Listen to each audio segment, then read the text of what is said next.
Tablette 10, la clé du temps. Le temps ne change pas. Ce sont les choses qui changent dans le temps. Le temps est la force qui garde les événements séparés, chacun à sa juste place. Le temps ne bouge pas. C'est toi qui te déplaces à travers le temps, au fur et à mesure que ta conscience se déplace d'un événement à l'autre. Là, je vous envoie au Kybalion parce que c'est lui qui traite le mieux de cela.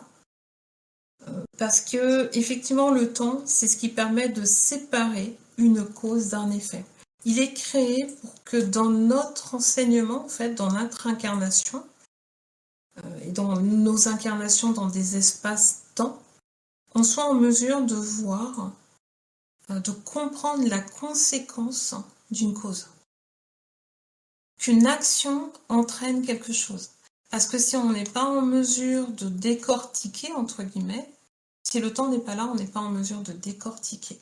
Parce que, entre guillemets, tout se passe au même moment. Dans les espaces-temps, en fait, eh ben, on a cette possibilité-là. Et le temps, il sert à ça. Il permet d'obtenir des réponses par l'expérience. C'est alors que je compris que l'infini est un changement et qu'il se dirige vers une fin impensable. Je vis que le cosmos est ordre et qu'il est lui-même une partie de ce mouvement infini qui englobe tout l'espace, qu'il est un ordre à l'intérieur d'un niveau d'ordre supérieur, toujours en mouvement, harmonieux, à travers l'espace. Donc là, il parle de l'imbrication de l'espace-temps. C'est quelque chose, moi, que je vois, qui m'a été montré sous la forme d'une grande roue cosmique, en fait. Et sous la forme justement de ces cercles que je vois, ces cercles qui sont imbriqués les uns dans les autres. Quand je sors de mon corps, je mets du temps entre guillemets à sortir parce qu'il faut passer un certain nombre de cercles.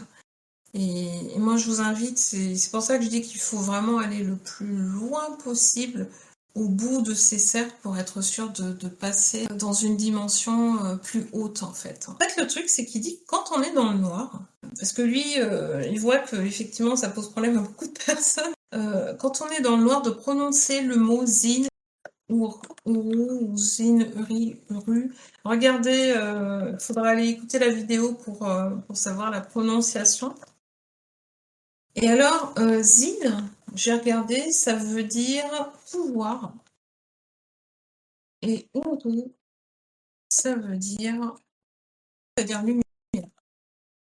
Donc, lui, ce qu'il dit, voilà, c'est de prononcer ce mot zin, uru, pour retrouver en fait le pouvoir de gérer tout simplement quand on est hors de son corps et d'être efficace et de retrouver entre guillemets sa lumière, la lumière que l'on est réellement. Il y a beaucoup de choses sur les sorties de corps.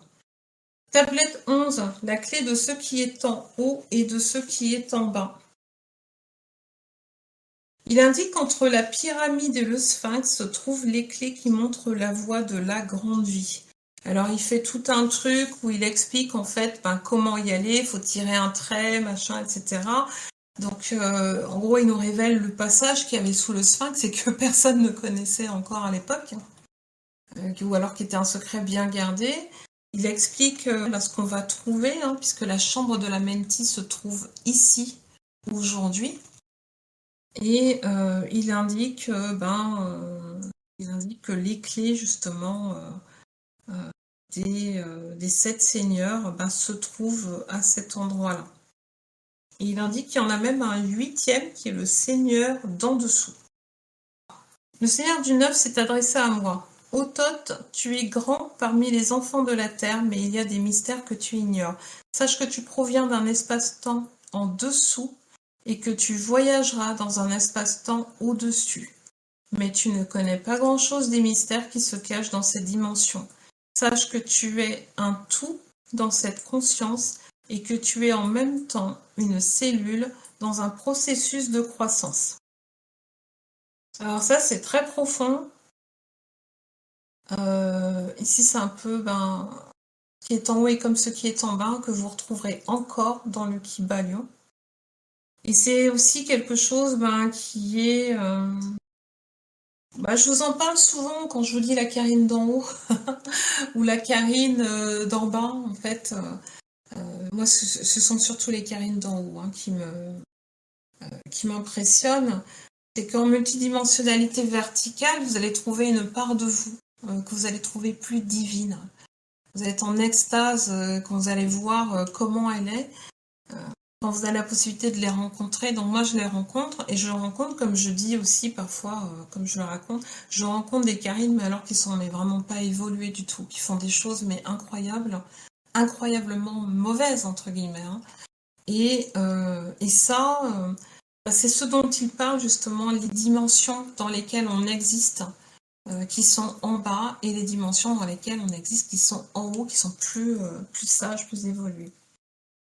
Et alors, c'est un sujet qui est abordé par Jean-Pierre Garnier. Je vous le mets là. Il a écrit beaucoup de livres là-dessus. Il est vraiment acharné parce que c'est une découverte qu'il a faite très certainement en sortant de son corps, en utilisant son... Il appelle ça le double, lui.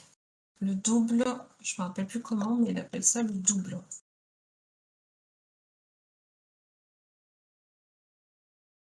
Et en fait, il explique qu'il y a plus que le double, hein, d'accord. Ce qu'il dit, c'est qu'on est 7 à évoluer. Donc en gros, il y aurait 7 Karine, 7 Laetitia, et on évolue sur des dimensions qui sont pas... sur des espaces-temps, entre guillemets, qui se suivent, d'accord. Et donc, l'une serait la conséquence de l'autre. Et l'autre serait la cause d'une autre. Et ça, c'est hyper important, il l'explique très très bien. Vous avez même une vidéo de lui sur Alexandria que je vous invite à regarder. Moi, j'ai pris son livre, je l'ai lu. Hein, c'est très technique, mais il explique bien les choses. Et ça correspond à là, à ce que dit cette tablette. Donc tu es dans plusieurs espaces-temps, tu voyages en dessus, tu voyages en dessous, et tu n'as pas nécessairement conscience de ça. Par contre, il faut savoir une chose, c'est que les actions que vous faites ici, elles auront un impact sur votre... c'est pas votre prochaine incarnation, hein, c'est sur votre double qui se trouve actuellement dans la dimension supérieure. Parce que vous êtes la cause de la conséquence qui est votre double. Ce qu'il va vivre, ça dépend de ce que vous faites ici. Ouais, des émanations, tout à fait. Mais pas en multidimensionnalité, c'est-à-dire qu'elles sont pas sur les mêmes niveaux elles sont pas sur les mêmes niveaux d'espace-temps. Elles sont dans le futur. Ce sont les nous du futur et les nous entre guillemets du passé si vous préférez.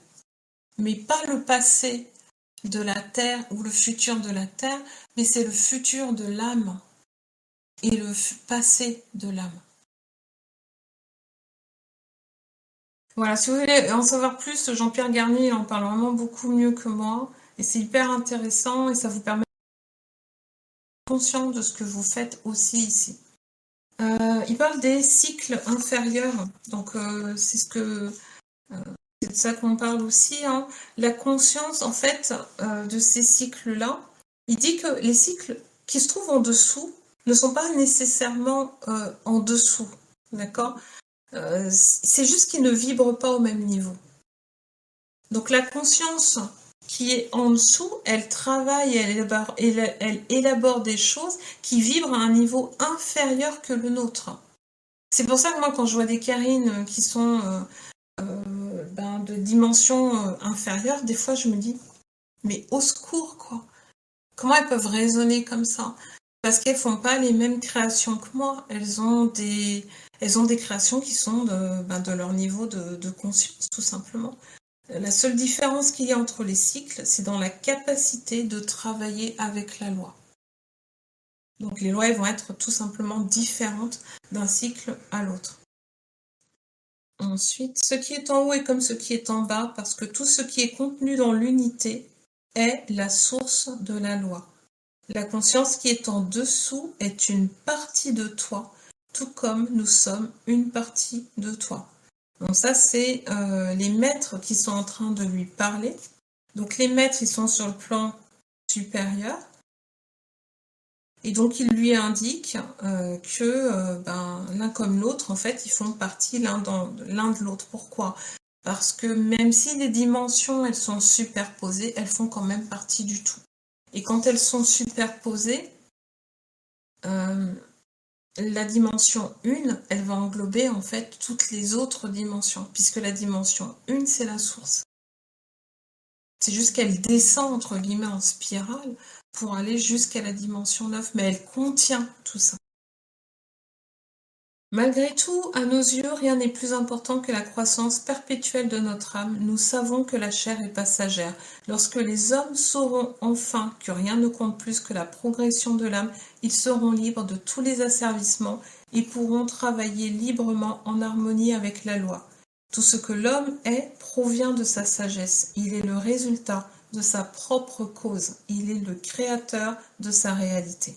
Et oui, on est le créateur de notre réalité parce qu'en fait, cette réalité, on l'a construit dans la dimension inférieure et dans la dimension supérieure. Quand je suis dans ma dimension supérieure, c'est ce que je vous fais faire avec Miracle, je suis en train de construire une conséquence qui va nécessiter une cause différente pour moi. C'est ça qui fait que je modifie en fait mon existence. Et quand je suis dans la dimension inférieure, donc je n'élève pas mes vibrations, mais au contraire, je les descends, ce que je vais faire à ce niveau-là, ça va avoir un impact sur mon existence ici. Quand je dors la nuit et que je rêve, que je fais des conneries ou que je fais des trucs pas bien, si à un moment donné, je ne me réveille pas d'une certaine manière, que je me dis pas, attends, qu'est-ce que je suis en train de faire? Non, là, c'est pas bien.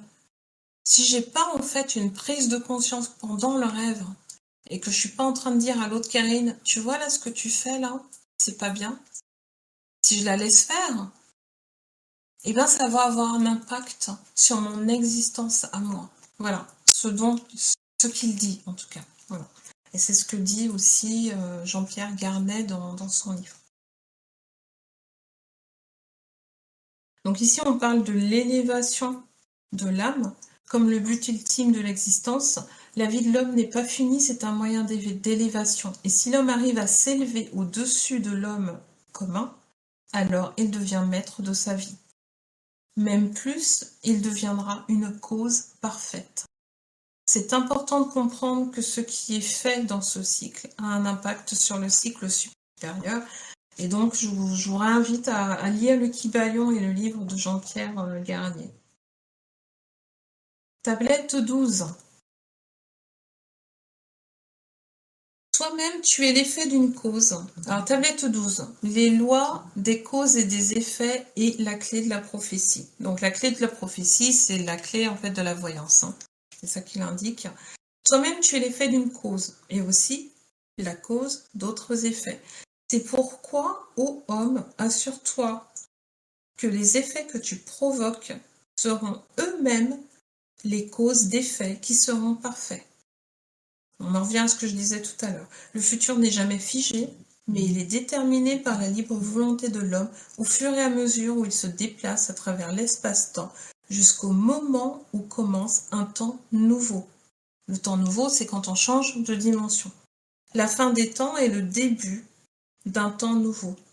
Changement de cycle, on passe du 9 au 1. L'homme peut lire le futur en examinant attentivement les causes et leurs effets. Donc ici, alors notre responsabilité dans notre cycle futur, c'est de ça dont il parle. Certains d'entre nous se sont incarnés sur Terre pour apporter des changements et qui seront effectués dans le cycle supérieur, dans les dimensions supérieures. C'est mon cas, c'est le cas de nombreux starseeds qui sont descendus d'une dimension supérieure jusqu'à la 3D pour pouvoir effectuer des modifications ici qui auront un impact sur les dimensions supérieures. C'est la guerre dont je parle, les guerres d'Orion, tout ça. Il ne se passe pas sur ce plan.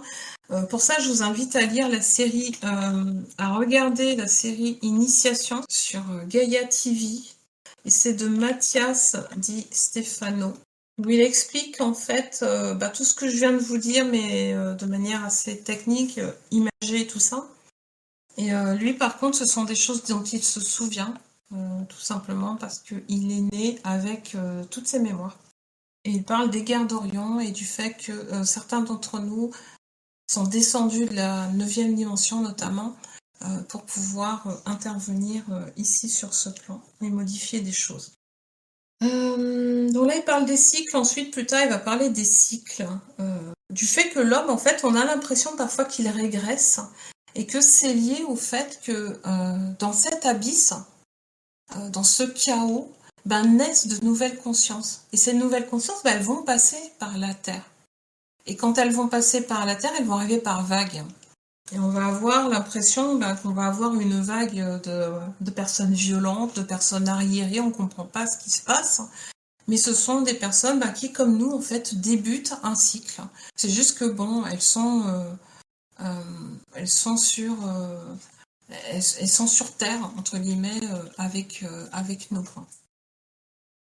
On arrive par vague. Hein. Vous imaginez bien que si vous n'avez pas redoublé votre classe, entre guillemets, vous partez avec votre classe, vous ne voyez pas ce genre de choses. Mais pour ceux, effectivement, qui redoublent, j'ai envie de dire, qui passent du temps ici, ils vont voir à un moment donné comme une espèce de dégénérescence, entre guillemets, de l'espèce humaine. Ils vont se demander ce qui se passe. Mais c'est parce qu'en fait, eux, ils sont toujours là. Hein. C'est de ça dont il s'agit. Et puis Thoth, à un moment donné, il va nous faire une petite prophétie. Je vous la lis. Les frères de l'obscurité vont provoquer un conflit entre la lumière et la nuit lorsque l'homme aura conquis les océans et qu'il volera dans les airs avec des ailes comme les oiseaux. Lorsqu'il aura appris à maîtriser le pouvoir des éclairs, alors le temps de la guerre commencera. Il y aura un combat titanesque entre les forces des ténèbres et les forces de la lumière. Les nations s'élèveront contre les nations en utilisant les forces obscures pour dominer la terre.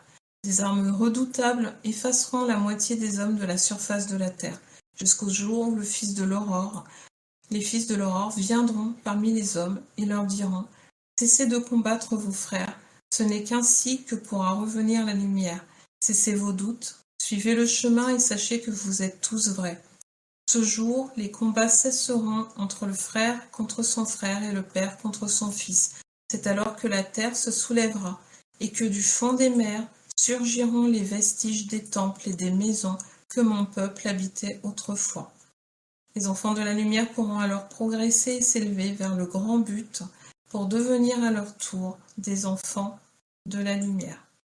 Les enfants des hommes, pourront alors progresser et s'élever vers le grand but pour devenir à leur tour les enfants de la lumière. Donc, vous voyez, on a un changement de cycle en fait. Hein. C'est de ça dont il s'agit. Les changements de cycle sont toujours violents, de toutes les façons. Il dit comment l'appeler aussi. Si ça vous intéresse, je vous invite à lire le livre. Vous verrez qu'il vous invite à l'appeler si vous sortez de votre corps et que vous avez besoin d'aide, etc. Que vous avez besoin de ces enseignements. Il donne ses noms. Je ne vais pas les citer ici. Pour ceux qui sont intéressés, je vous invite à aller les lire. Tablette 13, les clés de la vie et de la mort. Sache, homme, que ta forme est double et qu'un équilibre de cette polarité est présente dans tout ton corps. Sache que lorsque la mort s'approche rapidement, c'est parce que cet équilibre est ébranlé. Un des deux pôles est en excès par rapport à l'autre. Donc là, il parle du corps humain, en fait, il parle de l'homme. L'homme, c'est deux choses. Au cœur de la Terre, il y a une vie qui bat au même titre qu'une vie se cache dans ta forme humaine. En fait, la Terre nous donne notre forme physique. Quand on est ici, on ne descend pas directement de la lumière pour devenir homme. On passe par la Terre, on passe par un corps physique, le corps de la mer. Mais notre âme, elle, par contre, elle ne vient pas d'ici. C'est en ça qu'il dit qu'en fait, l'homme, il est double. Notre forme, elle est double. On va avoir une forme physique et puis une forme éthérée qui est cette flamme. Donc il nous parle de notre double, un corps physique, une flamme. La flamme vient de notre âme, issue de la lumière, et notre corps physique, il vient directement de la terre. Quand l'équilibre entre les deux est rompu, alors la mort vient. Se rendre dans la chambre de la Menti permet de rétablir cet équilibre. Et lui, c'est ce qu'il fait, c'est ce que font justement les 7 seigneurs. Les 7 seigneurs, oui, je crois que c'est ça qui dit, je sais plus. Qui descendent en fait dans la chambre de la Menti pour se régénérer. Il indique aussi comment prolonger sa vie et équilibrer ses polarités. Alors je ne vais pas vous dire comment il fait, mais c'est une histoire d'orientation en fait du corps pendant un moment. En fait, on oriente le corps, on se couche comme ça. Ensuite, on va orienter à un autre moment en se mettant la tête au sud, la tête au nord, etc. Donc il explique tout ça, je vous invite à le lire. Il explique aussi comment terminer sa vie. Donc pour ceux qui sont venus et qui ont terminé, en fait ce qu'il dit quand on sent qu'on a terminé ce qu'on est venu faire, ça concerne les personnes âgées, elles ont la possibilité de partir d'elles-mêmes. Il indique comment partir en fait sans souffrance, partir tranquillement, et il va plus loin, il va indiquer comment partir en conservant les souvenirs de cette incarnation. Donc tout ça, vous l'avez dans la tablette numéro 13. Il l'indique très très bien, ça a du sens, moi ça me parle énormément. Allez voir si vous êtes curieux. Tout ça, on est dans les mystères, c'est pas des choses en fait que je vais vous délivrer, parce que les mystères, c'est quelque chose qu'on va chercher par soi-même, et qu'on expérimente, etc., comme il a dit, avec régularité, avec sérieux. La tablette 14, au cœur d'une grande sagesse. Écoutez, là, j'ai pas mis grand-chose. Il parle de son élévation. S'il y a un truc que je peux noter, c'est que pour pouvoir s'élever, réussir à aller dans les chambres de la Menti, poser des questions au maître, etc., il a jeûné 3 jours, sachez-le. Il a indiqué, en fait, ces 3 jours de jeûne. Si vous pouvez faire plus... allez-y. Par contre, il a fait du jeûne total. Il n'a pas mangé, il n'a pas bu pendant 3 jours. Moi, par contre, quand je faisais mes jeûnes, je buvais de l'eau. 3 jours de jeûne, ce qu'il se passe, c'est que le premier jour est un peu difficile. Le deuxième jour, c'est une horreur. Moi, j'avais les maux de tête, j'étais très fatiguée, ça n'allait pas du tout. J'avais le moral à 0. Troisième jour, vous renaissez, c'est pas compliqué. Vous pouvez entamer une 4e journée sans problème. Le 3e jour, en fait, il y a comme une renaissance. Vous avez la pêche, vous êtes super bien, et franchement, vous n'avez pas l'impression de jeûner. La faim n'est plus là. C'est ce qu'il disait au début, de dépasser en fait la faim. Et le 3e jour, on dépasse justement cette faim. Et ensuite, dans la tablette 15, le secret des secrets, il indique que l'obscurité est le désordre. La lumière est l'ordre. L'obscurité transmutée devient la lumière de la lumière. Voilà, mon enfant, quel est le sens de ta vie. Transmuter l'obscurité en lumière. Alors moi, c'est ce que j'ai vu, c'est ce que je vous ai dit lors de mon incarnation, c'est ce que fait ma mère. Elle prend ses énergies, elle récupère d'une direction de l'univers, elle récupère des choses mais vraiment qui sont très négatives, qui sont très violentes, qui sont très mauvaises. Elle les transforme et elle les renvoie dans la même direction sous forme de lumière. Donc moi, c'est vrai que c'est le leitmotiv de ma vie. Ça me fait plaisir de lire ça. Sache que ta nature est triple aussi. Ça, c'est un truc, c'était pas évident. Je me suis arrêtée là d'ailleurs.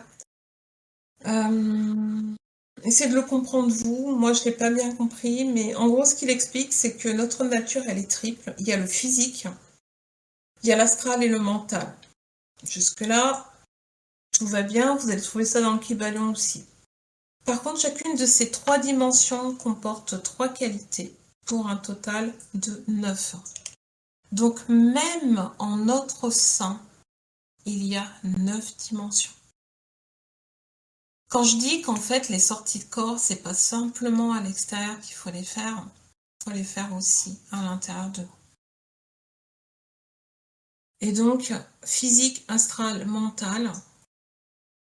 et 3 qualités à chaque fois pour ces 3-là. Il ne les indique pas en fait, c'est pour ça que c'est pas évident. Il ne les indique pas, ces trois qualités. Dans le chapitre précédent, le 14, il indique que la Trinité est quelque chose. Le 3, c'est un mystère qui provient de l'un. Et alors, si vous voulez trouver le truc, moi, je vous invite à regarder Initiation ou à lire Initiation d'Elizabeth H. Donc, Initiation, la série, ou alors le livre d'Elizabeth H. Donc, vous pouvez l'écouter, hein, je vous ai mis le lien aussi cette semaine. C'est marrant, hein, là, il y a beaucoup de choses qui sont sorties cette semaine, mais c'est un hasard. Hein, mais Initiation d'Elizabeth H. Vous avez le livre audio dans vidéo lien externe. Là. C'est pareil, elle en parle de ça. Bon, moi après, je comprends pas tout, mais il y a effectivement, il y a cette trinité, il y a le 1 qui est la source, qui se divise pour créer une deuxième dimension. Donc elle explique tout ça, hein, parce que c'est des enseignements qu'elle a reçus. Et ensuite, à partir de ce 2, ben, il y a le 3 qui naît. Et le 3, c'est le 3 de la matière. Mais si vous voulez, il y a ce mouvement, il y a ces 3 dimensions à l'intérieur et qu'il faut savoir, lire, qu'il faut savoir comprendre, appréhender pour pouvoir maîtriser les 3 aspects de l'être humain, à savoir l'astral, le mental et le physique. C'est fini pour les tablettes de Tot.